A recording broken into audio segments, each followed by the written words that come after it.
Assalamualaikum warahmatullahi wabarakatuh. Perkenalkan, nama saya Syifa Kanesa Fatihah dari program studi bahasa Inggris kelas A pagi. Saya di sini ingin menjelaskan definisi tentang plagiarisme, quotation, summarizing, dan paraphrasing. So, check it out. Baiklah, pertama saya akan menjelaskan tentang plagiarisme. Plagiarisme atau biasa disebut dengan plagiat adalah suatu kegiatan yang menjiplak karya orang lain ataupun pendapat orang lain yang seolah-olah menjadikan karya tulis itu sebagai karya miliknya sendiri. Lalu, bagaimana caranya kita menghindari aksi plagiarisme ini? Yang pertama, yaitu dengan cara memparafrase.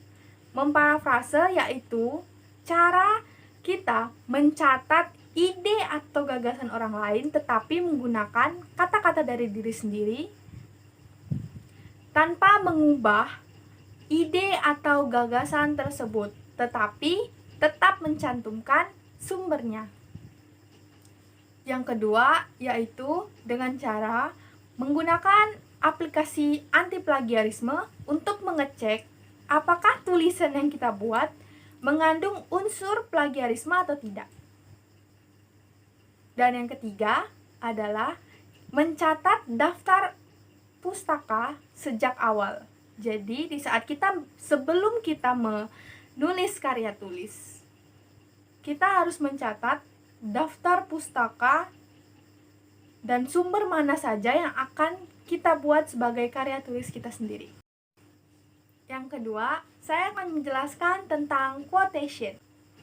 Quotation atau quote dalam bahasa Indonesia merupakan kutipan kata atau kata-kata pendek yang diambil dari buku, drama, pidato, dan lain-lain. Lalu, bagaimana caranya kita membuat quotation atau quote ini?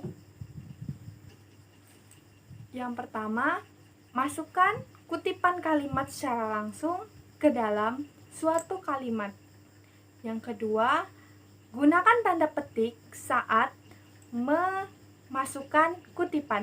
Dan yang ketiga, sediakan kolom komentar setelah kutipan agar kalian bisa menjelaskan bagaimana kutipan tersebut mendukung ide kalian dan mengapa kalian mengambil kutipan tersebut.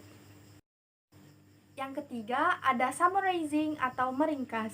Summarizing atau meringkas adalah proses pengambilan teks dari sebuah dokumen, lalu membuat rangkuman yang isinya adalah data-data penting dari dokumen tersebut dan menekankan pada intisari tulisan. Lalu, bagaimana caranya kita melakukan summarizing atau meringkas ini? Yang pertama, yaitu membuat kerangka ringkasan. Yang kedua, cantumkan contoh ide utama penulis dari teks sumber yang kita dapat.